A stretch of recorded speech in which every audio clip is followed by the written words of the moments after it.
Hey, what's up, guys? How you doing? Happy Friday. Hope that you had a great week, guys, and you're ready for a fun night of boxing tomorrow. We got two great events, one in New York, one in Las Vegas. Of course, you guys all know what I'm talking about. We got Stevenson Valdez in Vegas, and then in New York at the Garden, we've got Amanda Serrano challenging Katie Taylor for the undisputed women's lightweight championship of the world.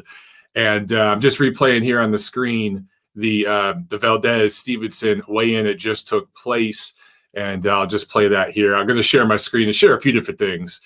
So we'll go back to this real quick. Phones should be open. So the issues that we were having with the audio on Monday on TNC, I think we resolved those. It wasn't me. It was the software people that made an update. They didn't tell me.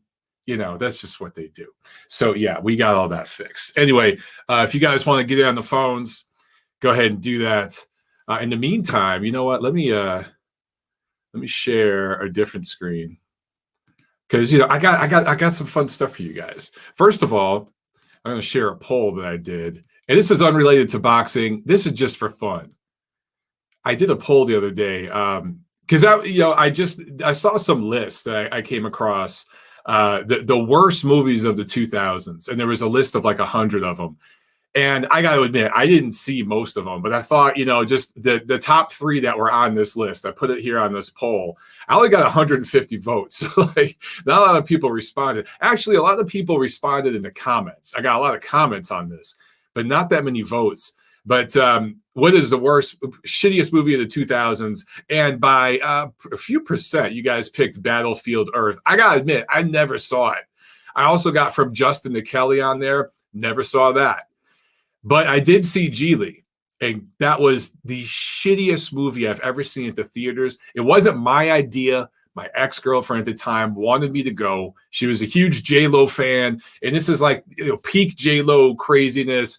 She was dating Ben Asbag, who I think she's dating again now. I can't keep up. She's been engaged 473 times. But they were in a movie together, and Ben Affleck was supposed to be Italian, and so was J-Lo.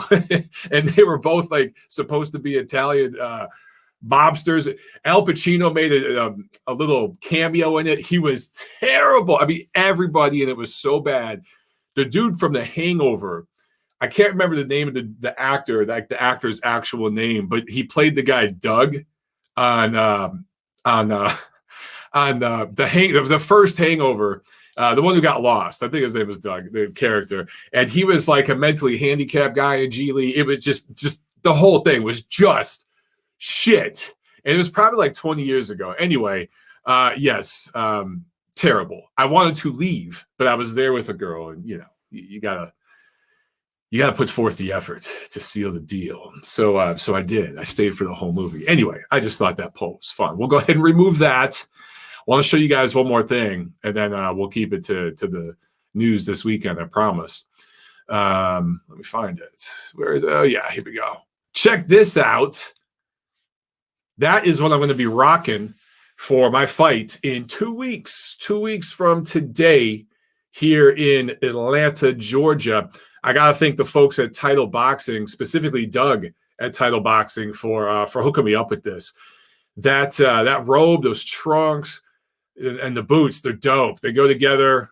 They're really nice. I've tried on the trunks and everything. Super comfortable. The robe fits me, which is hard because I'm a tall guy.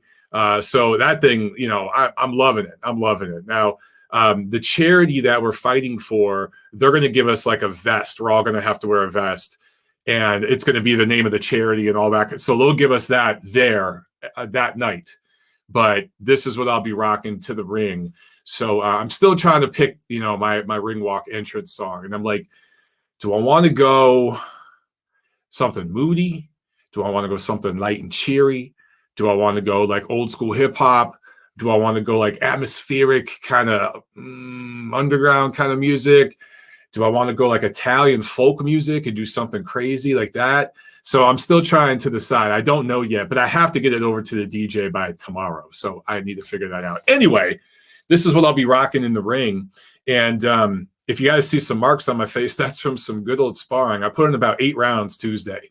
and we're going again tomorrow morning. So we're just in the last preparations. So yeah, man, 8 hard rounds Tuesday. I got touched up pretty good, but I needed it. There's always that really tough session that I have right before the fight, where I get touched up pretty good, and then everything kind of balances after that. And I just had that. That's just my process. So now I'll go out there tomorrow, and it'll be a much better session for me. Anyway, that's what I'm wearing. Pretty damn dope, right? So thank you to Title Boxing, who are awesome, and they're totally dedicated to boxing.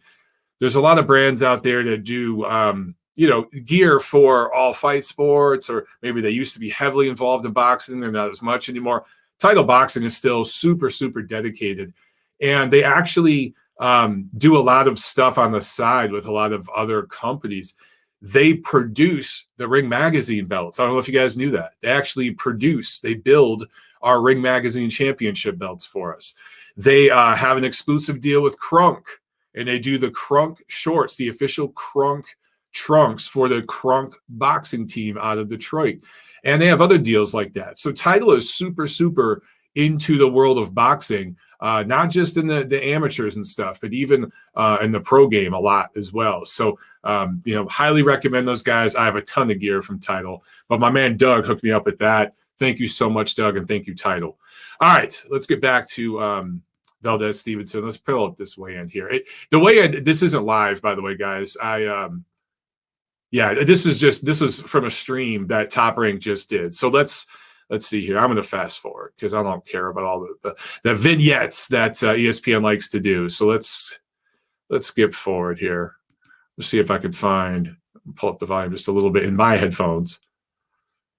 Oh, you know what? They probably got to the main event first thing, didn't they?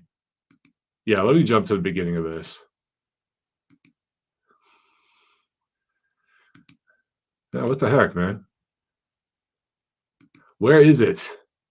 Now I'm going to be going through this whole video looking for this shit. Is this just the undercard?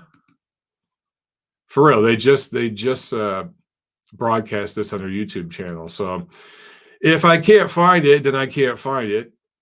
Everybody made weight, as far as I understand, anyway. So I got to admit, guys, I used to never miss a weigh-in, and now, I used to cover these things. I used to make sure I hit all of them up. Now, man, they stream all this stuff. There's not as much of a reason for us media guys to go, because you're not going to get exclusive content anymore. All this is available. Yeah, I don't know. This must just be the undercards. Shit, I'm sorry, guys. Because they called this the Valdez Stevenson official weigh-in. I don't see Valdez and Stevenson. Well, that sucks. Let's go to Top Rank's Twitter, because I'm sure they're going to have some stuff there. I can pull that up. Let's see. Yeah, maybe it didn't happen yet. Yeah, it's still live. Okay, so let's I'll just keep this going.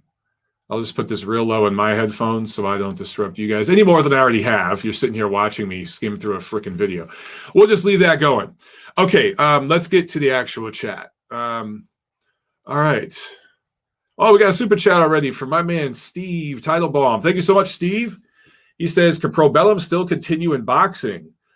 As far as I know, yes. So I assume that you're hinting toward their supposed affiliation with MTK Global, which is no more.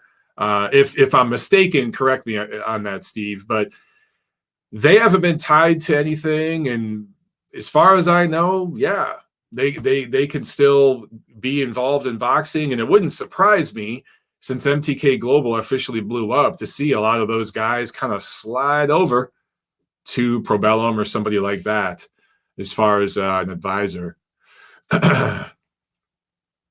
So, yeah, we're still waiting on this weigh-in. Man, they're taking a sweet-ass time, because this weigh-in stream started, it started 20 minutes ago, so I guess that's okay.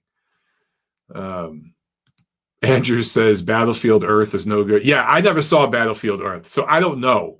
But that's on every single list that I see, man. All these lists. Alexander asks, Montero, what is your prediction for Vargas versus Smith? This is really the definition of a crossroads fight, right? Normally, I would want to say Vargas, but Vargas had a recent run for office. I can't remember what branch or whatever. I can't if it was like Congress or what he was running for, like at the state and local level or the national level. But I think he ran for office. He isn't. I don't know how invested in boxing he is. So maybe I shade Smith, but I definitely see that being a distance fight, man. All right, let's see what we got going here with this weigh-in. For the weigh-in heads. Oh my God, they're promoting the new top. They're promoting the new Top Gun movie, yo. By the way, that Top Gun movie, it's either going to be really, really horrible or fun. I don't know. I don't know if there's going to be like an in-between on it, but I'm looking forward to it. But man, these movies that they brought back, like they did Coming to America recently, and I love the original Coming to America. To me, that's one of my favorite 80s movies. I love all the secondary characters that Eddie and Arsenio did. Awesome movie. The new one, straight trash. Oh, here we go. Stevenson's up there. Let's see what he weighs. Let's see. For the weigh-in heads, the suspense. Uh-oh. They're bringing the official blocker shield because Shakur is going to have to take the jaws off. There he goes. He's getting naked. He looks definitely thicker than before. 130.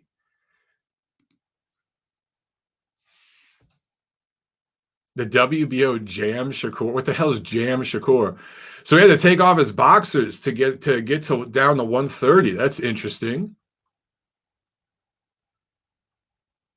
So Oscar Valdez about to come up to the scales. He's got the WBC belt. You see the top ranked girls up there rocking the WBC and the WBO. Ring Magazine belt will be on the line for this. 129.6 for Oscar Valdez. So he easily makes weight. Shakur, he still made it, but he had to get naked. So some of you guys, I know that's going to be interesting for you. For the weigh-in heads. There's the beautiful top-ranked girls. Now one of them has the Ring Magazine belt. So that caused controversy on Boxing Twitter this week. Real quick, I just want to put this out there. Yes, Oscar Valdez is not currently ranked. He was number 2 before he got suspended for failing the PEDs test. So he took him off the ratings. But this is technically a number 1 versus number 2. So the Ring Ratings Committee decided this should be for the Ring Magazine belt at 130 because anytime we get a number 1 and number 2, it's so rare that we definitely want to crown a champion. This is not unprecedented. We had a similar situation with the Golovkin Canelo rematch. So this has happened before. Here we go. Let's get the stare down here for the stare down heads. The cameraman could get some better focus on this video here. They actually kind of look the same size. Good stare down, good intense stare down. These dudes both look ready. Shakur always has a little slight grin to him. Oscar's all business. Oscar broke first. Oh, Shakur still grilling him. And Shakur steps in front. All right, so you guys got your little mind games right there. You guys can break all that down. All right. For me, I don't give a shit. Weigh-in's over. They both made weight. So we are good for tomorrow. Look, I'm excited for both of these fights. The Stevenson Valdez fight, of course, that's the one I would watch live if I had to choose. But I do like the Taylor Serrano fight. I think that's fascinating. For my money, I like Taylor by points in a close fight. I do think it'll be close and competitive, but I like Katie Taylor by points. And I like Shakur Stevenson by points. Also, I think maybe 115, 113-ish in New York. In Vegas, maybe 117, 111-ish. I do find it interesting. I have to note the odds for Stevenson Valdez are really, really wide in favor of Stevenson. He's a heavy favorite. For Taylor Serrano, I don't know what the odds are, But most of the people on my timeline, most of the people I know are picking Serrano. I don't know one person in the American media. Now, I know they're out there, but I can't think of one person off the top of my head that's picking Taylor, which I find very, very interesting. Very interesting. All right, let's jump to these phones real quick. We got a couple of phone calls, so we're just going to jump right to them. All right, 570, you're on the show. I think this is Thad. What's up?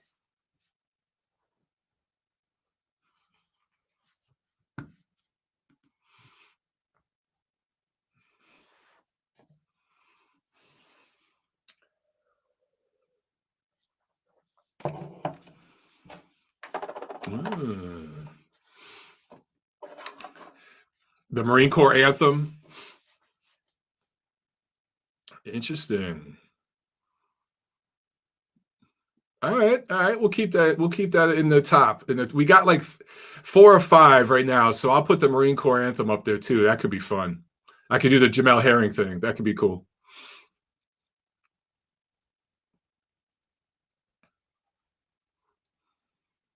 Oh man, Thad. There's, you know what? Sorry to interrupt you, man. They're saying that there's no audio on the damn call. Damn it! They're not getting you. All right. This isn't fixed yet. I'm gonna have to test this over the weekend.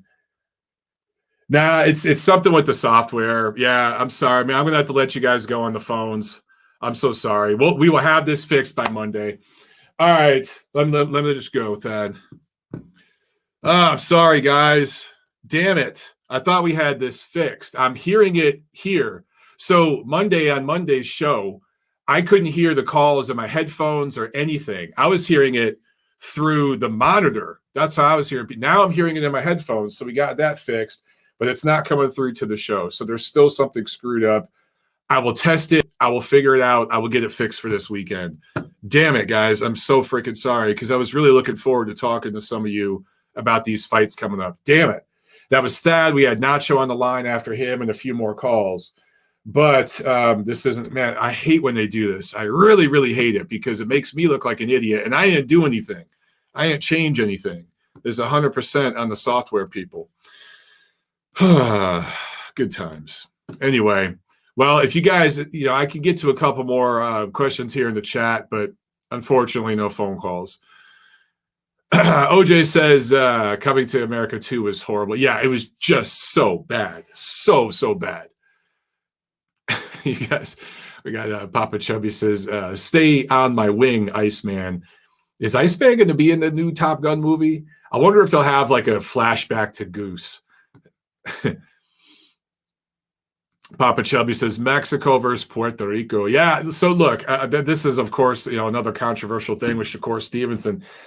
He brought up race during some comments today. I think it was yesterday or today. I'm not even going to get into that stuff because it's so stupid. But also, it has resurfaced. Shakur Stevenson, I think his father was of Puerto Rican heritage. I don't know how well he knew his dad or how involved his father was. I believe it was his father. Correct me if I'm wrong. It might be his mother. So there's a little bit of Mexico versus Puerto Rico here. The thing is, Stevenson doesn't really represent being Puerto Rican. I don't know if he grew up with that heritage at all. I know it's part of his lineage, but I don't know if he really grew up with that heritage in the slightest bit. I've never seen him market himself as a Puerto Rican fighter. I don't believe he speaks any Spanish. So I'm not really looking at this as Mexico versus Puerto Rico. I'm kind of looking at it as American versus kind of American, kind of Mexican, gray area. I'm just looking at this as number 1 versus number 2 at 130 pounds. We don't get this enough in boxing, so I'm really excited and happy for that. Guys, both of these dudes are undefeated. Both of these dudes have titles. They could go in different directions. They really could if they really wanted to. The fact that this is happening, salute. I'm happy. And then the fact that Taylor and Serrano are getting the love that they deserve for all the work they've put in through their careers. Love it. Salute. So this is positive stuff happening this weekend. That's the way I see it. Positive stuff. And I want to, all that negative noise, we're just going to ignore all that nonsense.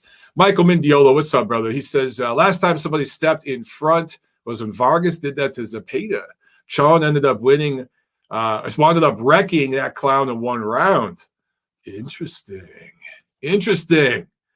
OJ's got Katie in the chat. Twall, he says Katie is on the decline, ready to be dethroned. Yeah, look, you're not alone, man. A lot of people feel that way. She hasn't been sharp in recent performances. She's looked a little flat. She has looked a little flat. Alexander says he bet on Taylor at plus 135. A bunch of you guys saying that you can't hear the phone calls. Yeah, it sucks, man. It sucks. But yeah, like I said, so with the phone calls, don't give up, guys. I'll test it. So what I did is there was like a patch for the software, restarted my system, rebooted everything, all of that, loaded up, the updates and stuff. But obviously there's still a setting that's off. So I'm going to have to like set up a call and not go live, but I'll just set up a call with myself and have my wife call in or something. We'll figure this shit out. We'll be good for Monday, and we'll have a lot to talk about. So that will be good. Yeah, Nacho, I'm sorry, man. Nacho says, damn it, no calls again. I know, Nacho. I know you were waiting there on deck, man. Thad was up, and then you were going to be next, and you guys always have great calls. So I know you guys will have a lot to say Monday, and I promise we'll get this problem fixed by then. Kufu Jitsu says, if Valdez boxes too much, it might turn into another Floyd versus Gotti. Interesting. So Shakur will box and Valdez will walk him down. Yeah, look, so let's get to that. Oscar Valdez, his key to victory here, and really his only chance, I would say, because Stevenson is just so skilled, so difficult to hit. If you fight him at long range, he will just pick you apart, right? He's become very, very good at that. He's already one of the best in the sport at fighting at a distance. He really, truly is. I don't think that's hyperbole to say that. For Valdez, he's got to get mid-range and he's got to get inside. And he's got to make it ugly. He's got to try to back Stevenson up. That's much easier said than done. But he's got to start early, and he has to start hard. He needs to be throwing at least 100 punches a round right from the first round. Just come out the gate swinging. And for Stevenson, you got to expect that, and you have to just survive that early storm, weather that early storm, and then just be you. If you're Stevenson, just be you. Just box, stay on the outside, touch this guy as he comes in, and just keep him off balance. Just keep him off. For Stevenson, just touch Valdez as he comes in, and then turn him. Touch him, turn him, touch him, turn him, and keep him off balance with your jab. And that's really what all he's got to do. The onus is on Valdez to make this an ugly fight. Hopefully the ref doesn't get too involved or doesn't need to get too involved. We don't have one of those. And hopefully the judging is on point. But I think, there's a lot of people out there that are expecting Stevenson to completely dominate from the opening round. It's not how I see it. I actually think Valdez will have some moments early on. What I expect to see from Stevenson, if he is who we think he is, because we think he's special, right?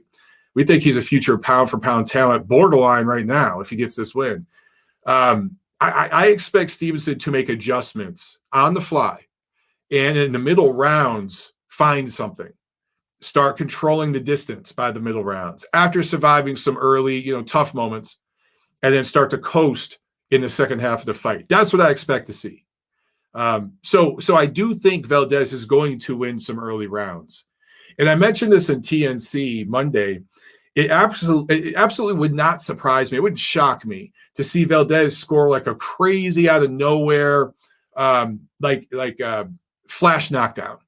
Not that Stevenson would be badly hurt, but maybe he pushes him back, gets him off balance, loops something over the top, and drops Stevenson. I'm not expecting that.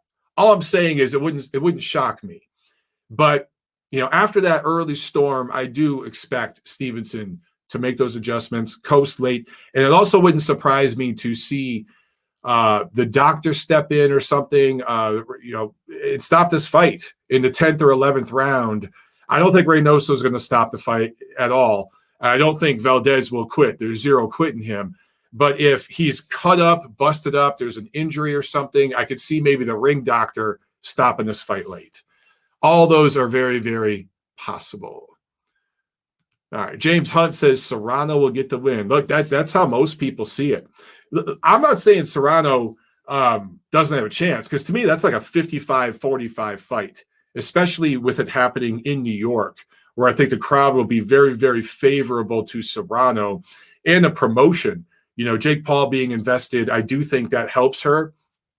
Also, you know, CompuBox put out something recently where they showed, you know, Serrano throws a lot more punches, and that could sway, you know, her activity could sway some judges. I just don't know. You know, Serrano has jumped in all these different weight classes. She's never fought an elite fighter. I think she did once or twice. I know she did once. Eva Wallstrom. This goes way, way back, and she got beat pretty handedly. Now she's improved since then. She's gotten better. She just hasn't fought the level of opposition that Katie has. But when you look at, you know, career trajectory and where both of these women are at, you know, maybe Taylor is on the decline. Maybe Serrano's still closer to her prime. Maybe she gets the W. Papa Chubby asked in the chat, Mike, any more developments on future fights for yourself? Yeah, right now I'm not going to get into that. I'm focused 100% on Friday, May 13. I asked the promoter, and they are going to film it. It's not going to be streamed. This one's unfortunately will not be streamed, but they are going to film it. So I will have video for you guys, and I'll be able to post that here on my YouTube channel. So after that, we can discuss the future, my man. Aaron with the super chat. Thank you so much, Aaron. He says, Mike, boxing organizers are incredibly unprofessional. No one has contacted me regarding the delay in the Bradis fight going on here in Australia. Aaron's in Australia, guys. Going to fights internationally seems so risky. What's your experience been in COVID? Look, man, in COVID, I haven't been to many fights. Now, part of it is COVID related, but then part of it is just life, because I've been training and focusing on my own stuff. I've been to a lot of fights here in Atlanta, both doing media work and also doing commentary, ringside commentary for live streams. I've done, I don't know, maybe upwards of 10 or so cards, you know, commentary, live fight commentary for cards here in the Southeast over the last couple of years, because they've brought so many down here because a lot of the commissions up north were closed or so limited that those promoters came down here. It is opening back up. But yeah, dude, I mean, post-COVID, I went to Chocolatito Estrada down in Dallas. I went to Canelo Yildirim in Florida. That's just because I just wanted to get down to Miami. I hadn't been there for a while, and nobody had that assignment at Ring, so I went. So I've been to a couple of bigger fights like that, but I haven't gone to Vegas. I was thinking originally about going this weekend, but because the NFL draft is going on there, flights were ridiculous. Hotels were, you know, well, we could have got media right at the hotel, but the flights and everything were ridiculous. And I got a fight coming up in 2 weeks. So I can't really speak on it too much, but I know I've talked to several other media guys that I'm friends with. They haven't been going as much either, man. I don't want to get into a big political thing here. Not going to do it. I would just say, if you love wearing a mask, some of you out there, cool. That's awesome. Good for you. Rock it.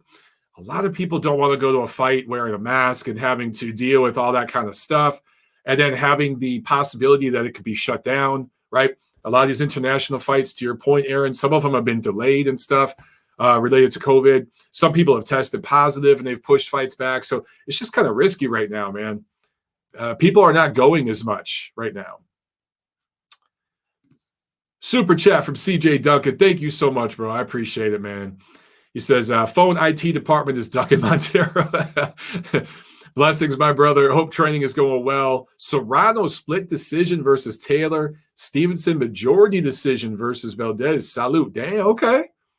All right, CJ going with a little bit of controversy here. The split decision, the majority decision. All right. Yeah, man, training's going pretty well. I went into my last fight injured. I think I talked to you guys about that, right? I was pretty beat up for that last fight. I feel a lot better for this one. I'm not trying to lose as much weight. I was 210 for the last one. I will come into the ring here anywhere between 215 to 220. So I'm not even worried about cutting down as much. It's not in the contract. Like, I signed a contract for 210 last time. For this, as long as I'm 220 or under, I'm good. So I think that my body is doing a lot better with that. I'm eating more and just slowing down a little bit. As I say, I'm trying to train smarter. One Real Boxing Fan says, hey, Mike, looking forward to the big weekend. 2 good fights. Taylor and Serrano go into distance, and I edge Taylor by decision. She is the natural lightweight. That's the way I see it too, man. That's the way I see it too, brother. I just think that Taylor has been fighting at lightweight her whole career. She's fought the bigger, stronger girls and the better girls. Several girls on the pound-for-pound list. One of them right now is the welterweight champ. So I think that matters. But again, she could get old overnight tomorrow, and Serrano could just have that more youth and more explosiveness and more activity and win with her punching volume. We shall see. But everyone's talking about Serrano punching with all this power, and she is explosive. But how many knockouts does she have against elite lightweights? She's fought as low as 115. So yeah, she's knocked out smaller girls. The bulk of her work's been right around featherweight. She's knocked out, she's stopped girls there. But how many elite lightweights has she stopped? So I don't know. I think this is probably going the distance. Okay, Aaron says the fight he was going to go to is scheduled for May 12th. Yeah, dude, I don't know. The fight you're going to go to is scheduled May 12th. Have they given you any word about when? That's the thing too. A lot of these guys will just cut it, but they don't really give fans any word of like, hey, here's when we're coming back. Here's a time frame. And then, if you're traveling, if you have flights, if you have hotels, it gets complicated, man. So it's hard right now. It's real hard. Chad says, I'm super excited about Bam versus Rungvisai. Great freaking fight. Great freaking fight. I love it. I love it. Rolls Rod says, Mike is secretly going for the Bridgerweight title. Oscar Rivas. Nah, I don't think I want that smoke. I don't think I'm quite on that level. Certainly not anymore. I'm too damn old. Aaron says, literally no word. Yeah, man, I'm sorry, Aaron. That sucks. That really sucks, man. Wow. Yeah, that sucks. One Real Boxing Fan says, I like Stevenson to get a decision over Valdez, but I think it will be more competitive than people think. Odds are very one-sided for Stevenson. I concur. I favor Stevenson. I have since this whole thing was signed, but Valdez is no pushover, and he's going to have moments. And, people have short memories. Valdez in his last fight did not look good. He was lucky to get the decision. Stevenson in his last fight looked spectacular against a fan favorite world title holder, Jamel Herring, one of my favorite people in the sport, just a really good dude. However, Jamel was a little long in the tooth. Also, the fight's nothing like Valdez, nothing like him. So it's a different style. So I do think that people are kind of, I don't want to say disrespecting Valdez, but maybe just overlooking him a little bit because the odds I'm seeing are really, really wide. This is going to be competitive at least through the first half of the fight. Now, I will say this. If Stevenson absolutely dominates from the opening bell and wins every round of this fight, that's really, really saying something. I mean, that's a statement right there, a huge statement, and we'll be talking about that a lot Monday. But like I said, I expect Valdez to have some moments. I really, really do. CJ with another super chat. He says, any word on Canelo versus Bivol ticket sales? It's quiet locally on advertising. Might be because of the draft going on and ad rates being more right now. Yes, CJ. So what I've been told is that promotion will go into full court press after the draft is over and after they got a fight card there this weekend too, right? So unfortunately for that fight, it's a week after all this stuff. But you're going to see a hardcore press push next week.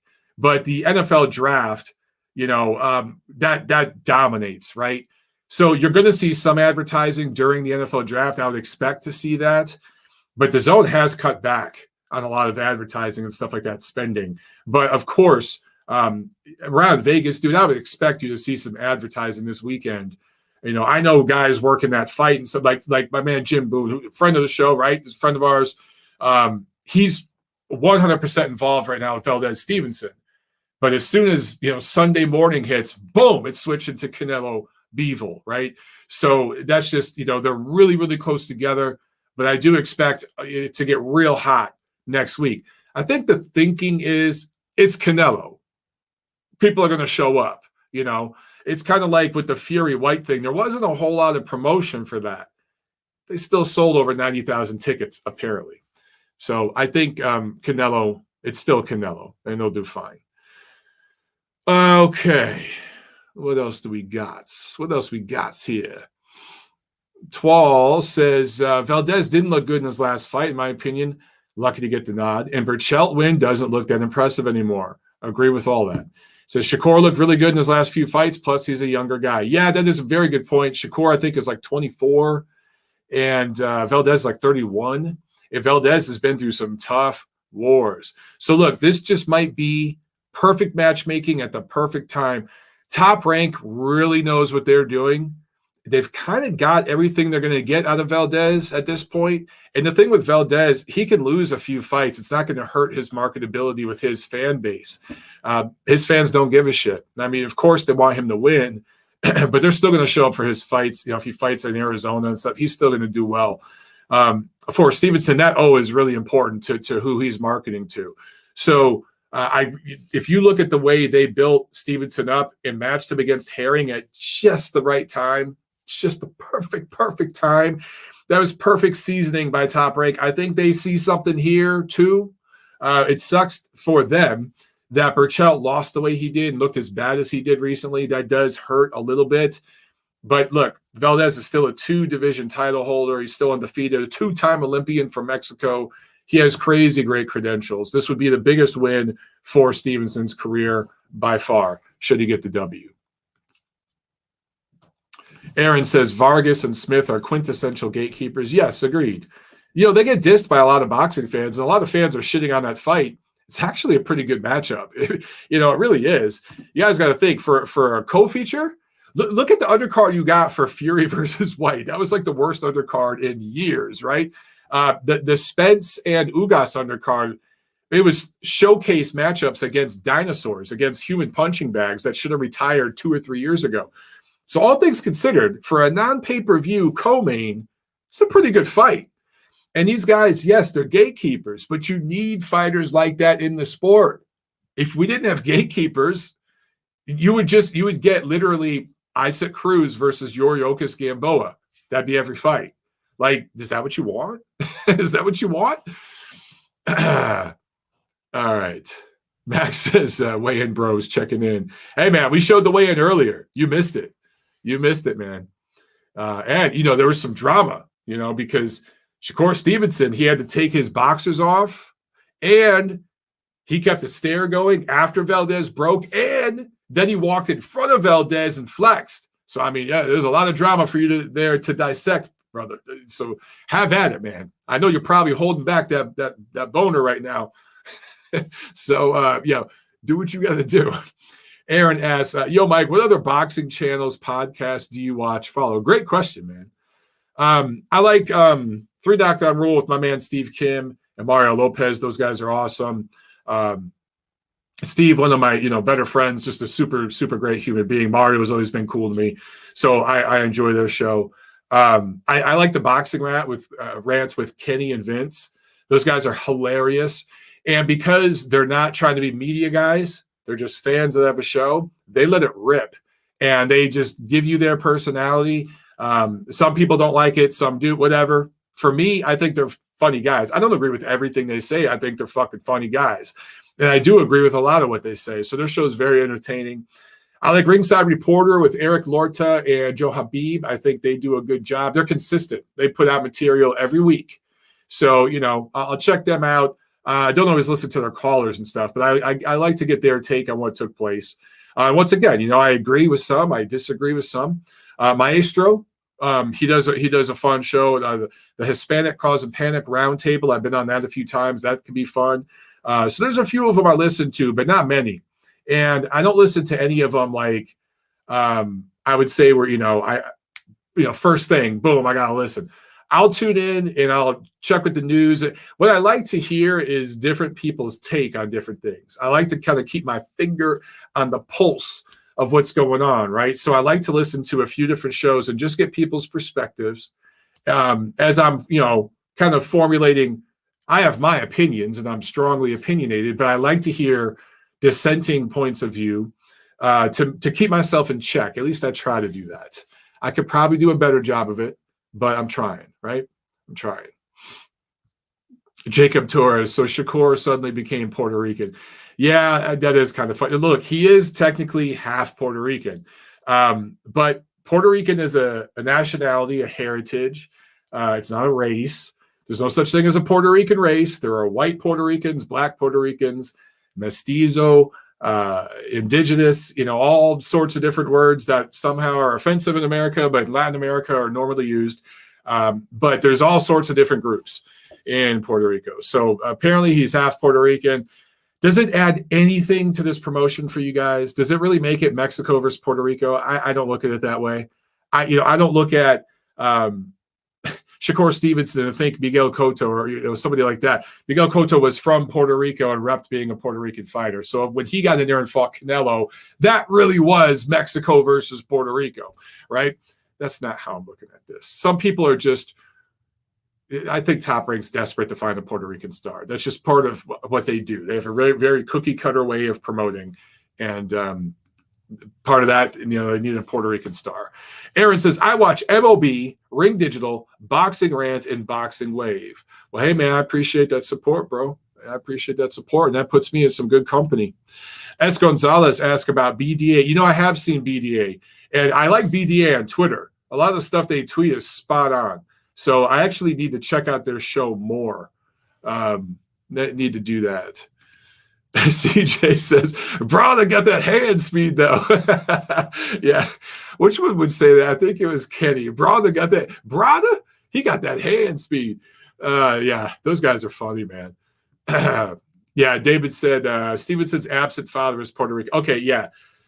So Stevenson's father's Puerto Rican, but he never knew him, right? So again, I don't think he grew up with that heritage. It is part of, right? It is part of his lineage.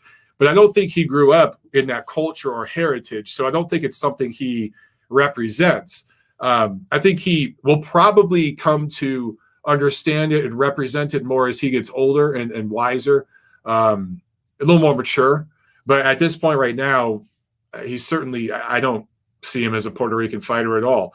I could kind of relate to how he feels, though. I mean, I have two sides of my heritage, but I was raised with one heavily more than the other.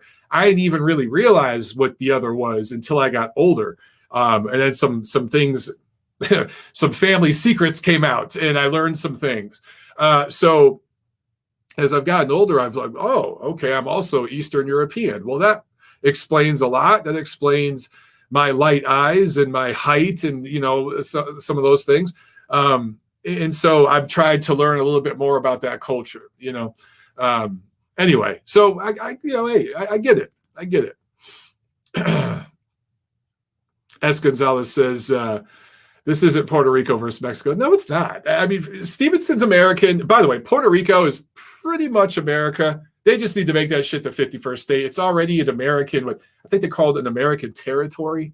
Like, you don't even have to use a passport to go there. Puerto Ricans are Americans as far as I'm concerned. I'm not trying to say that disrespectfully. I'm trying to say it respectfully. It's the 51st state. Just make it the damn 51st state. Just get it over with. But there would have to be a deal worked out with the debt that they have. And I don't know if America wants to assume all that debt because things aren't going so well right now financially. By the way, GDP dropped for the first time in a few years, the first quarter. Yeah. So probably not going to do that anytime soon. But for my money, Puerto Rico is the 51st American state. And then Oscar Valdez is Mexican. He's also American. There's this gray area. And I don't want to get into all that because that's a whole political thing too. I learned a lot about that living in LA. So, look, I just look at this as two young guys in their physical primes. Shakur's just hitting his. Valdez is coming off of his, but they're still in their physical primes, undefeated, unifying belts, number one versus number two. Ignore all the other extraneous bullshit. It doesn't matter. It just doesn't matter. Fujitsu, brother. Rolls, I knew somebody would bring this up. Rolls Rod says, so is Danny Garcia, LOL. Yeah. Here's the thing. Danny Garcia, people diss him because he doesn't speak Spanish. Look, man, he grew up in Philadelphia. What do you want? I mean, I think people to just expect a guy to speak Spanish because he's of Puerto Rican heritage. I think that's a little unfair. But his dad, correct me if I'm wrong, but his crazy ass daddy is actually from Puerto Rico, right? So that's a direct lineage. So Danny Garcia, yeah, he's a Puerto Rican fighter. We could say that. We could absolutely say that. Another super chat from Johnny's Combat Talk and News. Thank you so much, Johnny. I appreciate it, brother. He says, I got to do a couple months in County Paisan. Oh, shit. Wanted to say have a good 4th of July, brother. God bless. I'll talk to you at the end of the summer. Johnny, what the fuck happened? What'd you do? Better not be parking tickets or something stupid.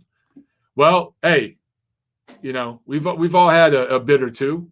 Do your stint like a man. Don't say shit, and we'll see you at the end of the summer. Stay safe. I appreciate it, brother.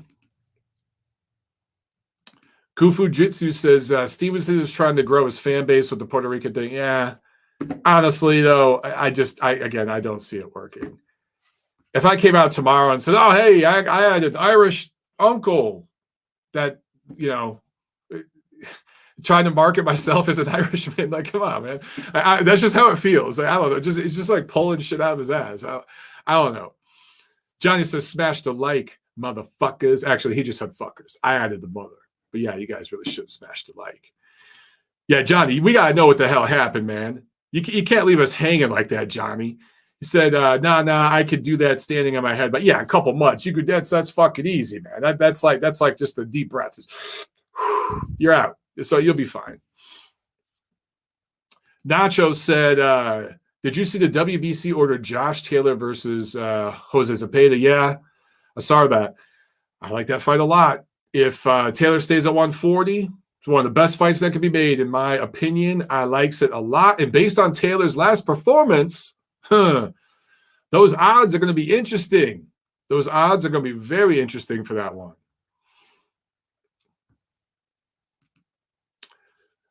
Aaron says, MLB is famous worldwide. I appreciate it, bro. I appreciates it. Jacob says, don't drop the soap, Johnny. Hey, that's in like federal prison, all right? If he's just doing a couple months in county, none of that shit goes on in county. He'll be fine. Aaron says, Zepeda Taylor will be dope. Yeah, that's a hell of a fight, man. Hell of a fight. Oh, S. Gonzalez says, looking forward to the potential Parker versus Joyce matchup. Forgot all about that one. Great fight if that happens. Slow Joyce is underrated, in my opinion, and he has a great engine. I concur. He says Parker looked great in his previous fight with Chisora, but that doesn't really mean much. I concur as well. Just those two guys, it's going to look kind of almost in slow motion at times, but both those guys have chins. Both of them have just enough defensive flaws. That's just going to be a fun heavyweight fight, man. Fun heavyweight fight. And that's the thing with this era. I don't think this era, the boxers are any better than the previous era. I really don't. The 2020s, no better than the 2010s, no better than the 2000s. And I know that will sound controversial to some of you. I don't care. The difference is in this era, there's just more personalities.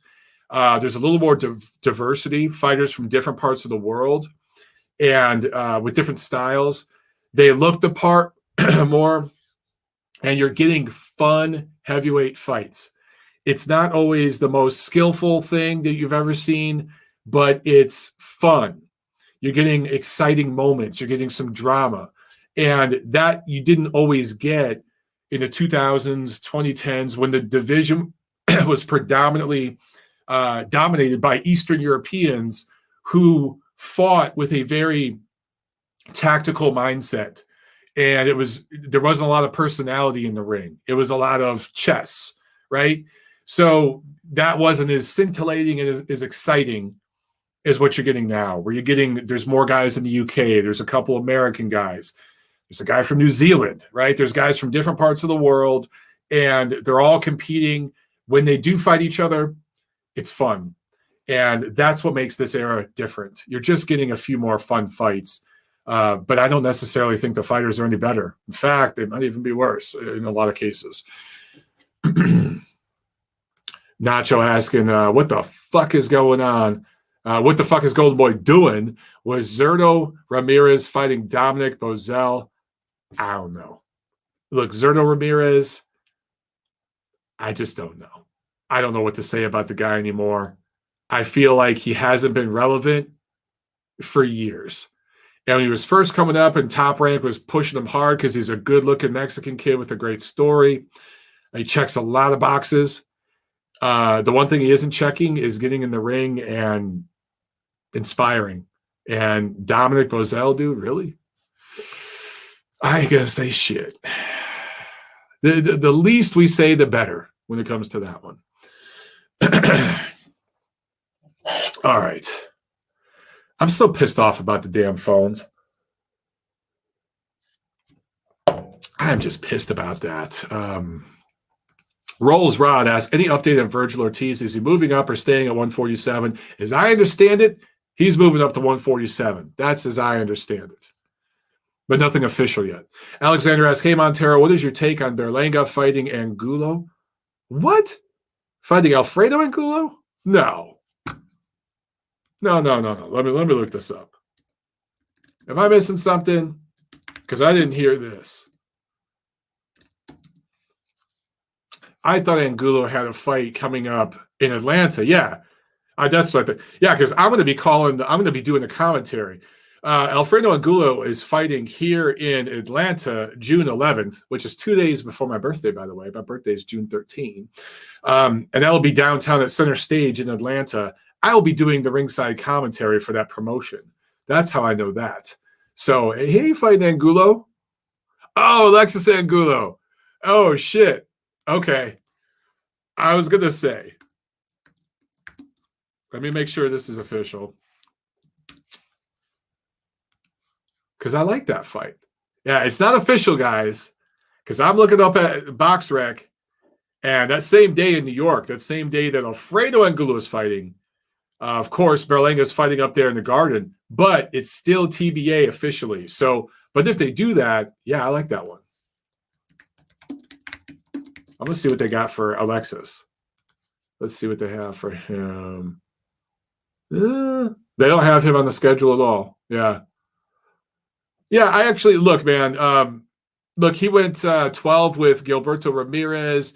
He went 10 rounds with David Benavidez. He's got some good experience. I like that fight at this point for Berlanga. I do. If they can do that. 12 says, I'm from Germany, and apparently Bosel is a German-based fighter, and I have no clue who that guy is. Well, there you go. That kind of says it all, right? That kind of says it all. Aaron says, yo, Mike, I forgot to mention, I saw Dennis Hogan walking around town yesterday. How do you look? He says he looks soft as hell. Do guys just not keep in shape between fights? Hey, man, it depends on the fighter. And one way I think boxing can clean that up, I've talked about this several times before. I'll mention it one more time here. I think there needs to be a year-round weight management program in boxing. I think if you're competing as a middleweight, that's 160 pounds, right? You should have to weigh in every month on a digital scale and send it to the sanctioning organization if you're going to be rated by them in the top 20 or whatever, within a percentage of 160. Let's call it 15%. And you have to do that. If you don't, you get dropped from the ratings. I think that's the way you can keep these guys in shape year-round.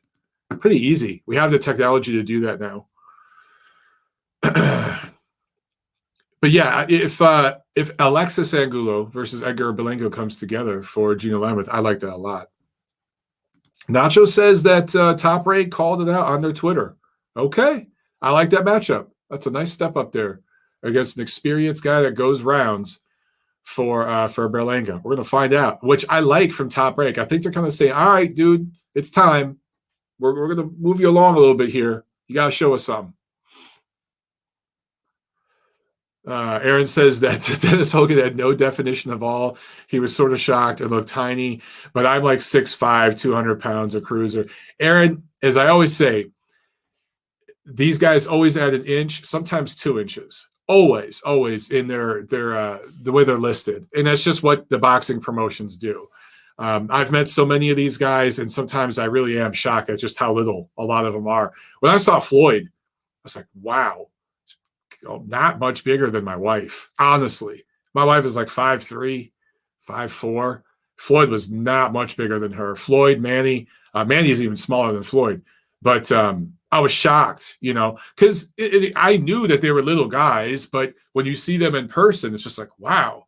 And that's why the heel of Floyd's shoes are like that. You know what I'm saying? They're fat. S. Gonzalez asks, is Beterbiev versus Smith set in stone? If so, I can't wait to see that fight. Yes, sir. As far as I understand it, it is set in stone. And I'm going to announce it right here. That is one fight I am planning to go to. I am planning to go up to New York with my wife. That is a week after my birthday. Actually, not even a full week after my birthday. So it's kind of the week of my birthday. And we're going to celebrate by going up there to New York. I haven't been to New York in a while. I always have a good time up there.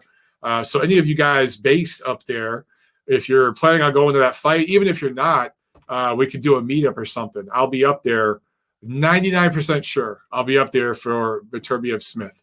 So looking forward to that one. And my man Jim Boone is working that fight. He'll be selling tickets for that fight. So if you guys are interested in going, let me know. I can get you in touch with him. He's got all the deals. He'll hook you up. But we should be up there for that fight. So I'm looking forward to it. One Real Boxing Fan says, hey, Mike, I saw Wilder ranked number 16 as one of the greatest punchers in Ring Magazine. I put Wilder in the top 100, but that is too high. What do you think? I concur. Look, I get accused of being a Deontay Wilder hater. This whole week I've been accused of being a Tyson Fury hater. I just think that's too high to rank a guy what's his best knockout? Luis Ortiz. I think that Wilder absolutely has dynamite in that right hand. He dropped Fury 4 times, but Steve Cunningham dropped him. There's a Canadian fighter, I can't think of his name, that dropped Tyson Fury. Tyson Fury was lucky to get a decision early in his career against McDermott. So I'm not going to get into all that. I'm just saying I think that was a little high to rate Wilder, but, that wasn't my call, bro. Papa Chubby says, Mike, did you pick Floyd up under his arms to pretend he was an airplane? I probably could. I really probably could, man. Just a very tiny little man. Hey, there's nothing wrong with being a tiny little man. There's nothing wrong with being short. My wife is short. She's, again, 5'3", maybe 5'4". She's a little, tiny person. She's a foot shorter than me, So I got love for the shorties. It's just, on TV, the cameraman will put the camera at these dudes' waist and shoot up, right? So, sometimes when you see him in person, it's like, well, damn, he's like an inch taller than my wife. Oh, that's interesting, All right. Rolls Rod asks, is Boo Boo beating Parker? He's listed as the dog on Bovada. That's interesting. You might want to pick that up. I would imagine Boo Boo's going to beat Parker. But then again, I do know people picking Parker. People picking Parker. PPP. I do know people picking Parker. Just try saying that shit that fast. It's not easy. But I do. So it's hard for me to really get excited about a Boo Boo fight and really break it down. I just kind of don't care. John Uden in the chat. What's up, man? Says, hey, Mike, I'm out here for Taylor versus Serrano. It's going to be a great atmosphere tomorrow. The weigh-ins have a fun Ireland versus Puerto Rico vibe. Yeah, dude, you know what? Everyone's trying to make this thing over in Vegas, Mexico versus Puerto Rico, when it's really American versus American. But this thing over in New York, it really is Puerto Rico versus Ireland. So that has a great international vibe. And then, I think you have some other fun fights on there. There's a complete 168 unification between, I think, a fighter from an American fighter, Franchon Cruz de Zern, but also I think she's fighting a Swedish girl, right? And then you have Vargas versus Smith. So you got some fun international kind of feel there. Those to me are like the most fun cards, man. Reminds me of those super flag cards in LA where I just saw all these different flags in the crowd. And it was like being at the Olympics or something. It was just a lot of fun, man. You meet so many people that fly from all over the world to go to these fights, and you can have just great conversations with people. And that's just when it's the most fun thing, man. Okay. Nacho asks, what about Mike? What about Mickey Bay versus Tevin Farmer in Dubai? Yawn. Is that pro bellum? I don't care. Aaron says Boo Boo's too handsome to lose, Mike. He is one handsome pirate-looking motherfucker. He kind of looks like a pirate. You know, he just needs an eye patch, and he could be in the next Pirates of the Caribbean movie. I think there's like 14 of them now, so he can be in there with Johnny Depp. By the way, Johnny Depp, I haven't watched a whole lot of that his court proceedings with that. What's his ex, Amanda Beard, or whatever the hell her name was. Holy shit. These people are fucking depraved, yo. She shit in his bed? Like shit in his bed? What? The things that this dude was saying, these people, why do human beings idolize movie stars and rock stars and rappers and athletes even? I just don't understand. You know, a lot of these people, particularly Hollywood people, they are the most depraved, fucked up human beings on earth. Like, for real. Stop idolizing these people. They are not better than you. 99% of the time, you are way better human beings than they are. Trust me. Okay, sorry. Tangent. Chad says, even worse, he had a picture of the doo-doo. Aaron says, honestly, though, Andre is a good boxer. Of course he is. Of course he is. And he also says, Western women are very mentally ill. I'm going to leave that one alone, Aaron. I'm just going to leave that. I'm going to let that one play out. I'm going to let that one air out. One real boxing fan, Mike Montero, is from Hollywood. I'm not from Hollywood. I'm from Detroit. I lived in LA, Koreatown, which is a few miles south and east, a few miles southeast of Hollywood. But from like the heart of Hollywood, I was, 5 miles away or something. I rarely went to Hollywood, dude. Now, I did work on some movies and did some television and stuff, kind of fell into that through some friends, and I did a lot of stunt work and some TV shit, which was really fun. You know, it was pretty cool. But through that, I got invited to certain parties, and a lot of it was before I met my wife, but some of it was after. So she's been to some of these parties, and we could tell you guys some of these stories. She could vouch for me. These people are fucked. They are fucked. They are crazy human beings. And me and her would just kind of look at each other like, what the fuck is going on? Let's get the fuck out of here. You know, the stuff that we saw, yeah, you guys, you know, Bill Cosby and all this kind of, the whole Me Too thing and all this, they're not even exploring or going into the shit that's happening to children in Hollywood. And the things that I saw, fucked up. And I'm not even talking about the sex stuff, because that's part of it. The drugs. I'm not going to name any fucking names, okay? You guys can think what you want to think. But I went to a party and saw a manager, right? A talent manager cutting up coke lines for a 15-year-old actress. A very famous 15-year-old actress. Now, this girl's probably now in her mid-20s, okay? Maybe late 20s. Cutting up coke lines for her at a fucking party. 15-year-old girl. Famous. And there was a couple of singers there. A couple of like R&B pop singers you guys would know. And they couldn't have been more than 17 or so. They were doing the blow. I'm not into that shit. I don't do it. Mike, you want this? Nah, I'm good with this drink, homie. Yeah, that's another thing too. When I go to these things, I'll be like, can I pour you a drink? Nah, I'll have that beer and I'll open the shit. I don't. My wife, I'll be like, baby, put that fucking drink down. No, here, open this fucking beer. You drink this. Go have a couple of drinks, shake some hands. Okay, guys, had a good time working on this thing. Yeah, okay. Bye. And out.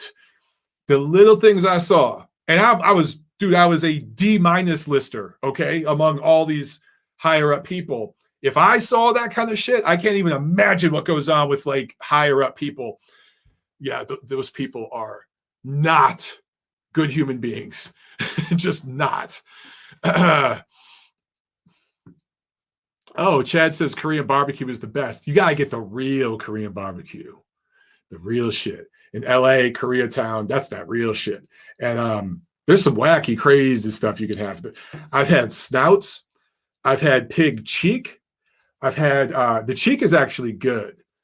Of course, tongue. I've had hearts. You guys ever had like duck hearts and shit? That shit's actually pretty good. Lungs sucks. Liver sucks. Yeah, I've had all that kind of stuff. Necks. The neck is good. Anyway, I could do a whole podcast on Hollywood. Trust me.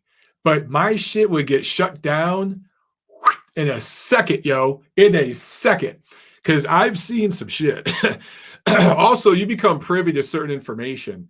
And there's certain things I know about certain actors and particularly actresses, some of them that are really seen as America's sweetheart. And I know how they got their start.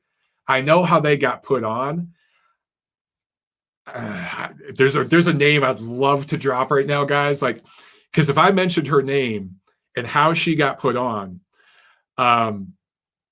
it would shock some of you. I'm not going to do it. I'm not going to do it here. Not going to do it. Montero going vegan. Max says Montero going vegan in 2023. Hell no. Animals taste too good, bro. I can't go vegan. By the way, here's another tangent. I could totally do a podcast on other stuff besides boxing. I was talking to a friend the other day. We were having this philosophical talk, and we were like, it's not far-fetched to say that 200-300 years from now, at least in America, eating meat will be illegal. It sounds crazy for me to say that, but guys, it's going to happen. Eating animals will be illegal in this country at some point. And you know what's crazy? 200-300 years from now, when eating meat's illegal, they are going to tear down statues of Barack Obama and Martin Luther King, because those guys will be seen, in those times, they will be seen as barbarians and animals because they ate meat. They ate cows. They ate pigs, and all of us here on this show, we will be seen as animals. We'll be seen as, horrible, horrible people when that happens. And it's a reminder that you cannot judge people in the past based upon our current ethical standards. You can't do that because our morals and ethics, it changes, and we evolve and we grow as a species, as a race, as we move along.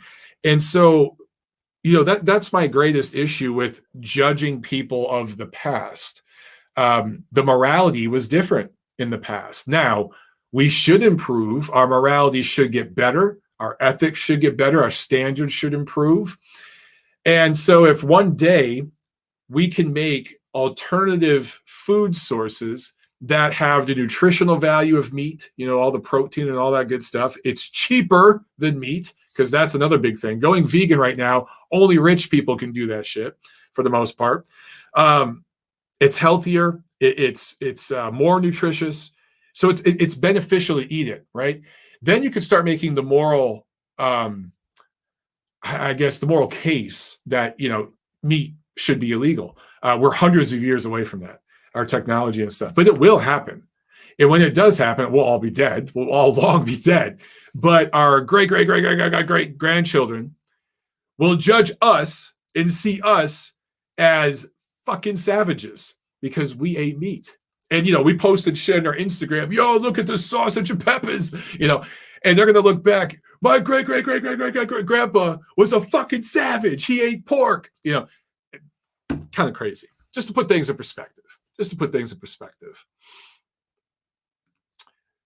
And I we got to that discussion, by the way, talking about Tyson Fury versus the all-time great heavyweights.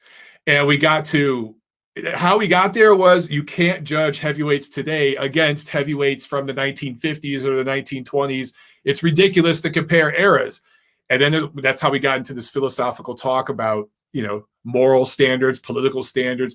It's like, yeah, man, you can't tear down a fucking statue from 300 years ago. Now, some you should. Absolutely. Some you should. But some, it's like, one day they're going to tear down Barack Obama's statue because he ate a hamburger or, he ate a fucking chili dog or something. It's going to happen. That's crazy. Anyway.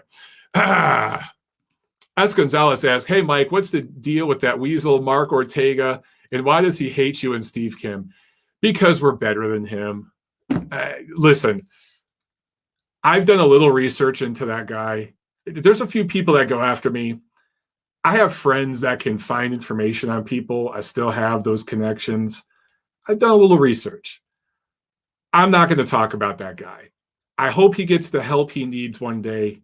I hope that he can heal, and I hope that he can get to a better place. That's all I'll say about him. I kind of feel sorry for the guy, and I feel sorry for some of the people in his life. We'll just leave it at that. There's just no need to go into any of that. And, he's not even really part of the boxing media anymore anyway. He does production work for some people. He's burned a lot of bridges. There's only one company that will still work with him. It kind of says a lot about that company, for being honest. Max says, Montero, wish you were on the round table last night. D-Style, Maestro, Rig IQ, Beebs, all went bananas. Oh, that sounds fun. Well, I'll get back on there again soon, man. I have fun on there. It's fun to debate this shit a little bit, but I got to admit, the Tyson Fury stuff, I'm kind of burnt out on it because it's just been all week. The debates about his all-time great rating and stuff. To me, it's just ridiculous. It's just all I'm trying to do is be fair. That's all I'm trying to do is be fair and consistent. And I look at this guy. He has 2 title defenses in an era where a lot of these divisions have 7 or 8 belts. Guy has two title defenses. It just pump the brakes. All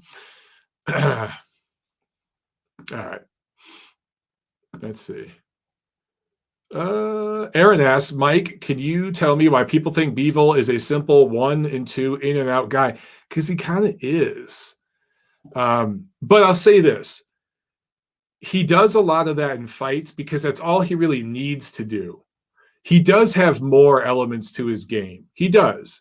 And Canelo is going to force him to do more. And that's when that fight's going to get interesting. But there's a lot of fights where he has just kind of moved in, no lateral movement, just almost jousting, dives in, boom, boom, dives out. And his feet are good enough where he can do that. He can time you to where he doesn't really get caught coming in. But against Canelo, he will. And he's going to have to move laterally. He's going to have to do some work in the mid-range and on the inside. And that's what I'm interested to see. Okay, guys, I think that be it. I will get these damn phones fixed. I promise you. I'm so pissed off about that. I hate that because it makes me look bad. But enjoy the fights, and we will see. Oh, by the way, I got to go, but I got to get this comment. Nacho says, so what would you think of someone like Jeffrey Dahmer then, Mike? Well, come on, Nacho.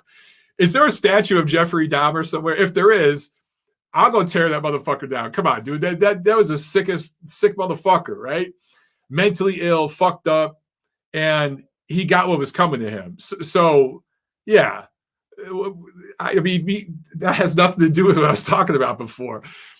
But man, Jeffrey Dahmer, wow, what a sick puppy. What a sick puppy.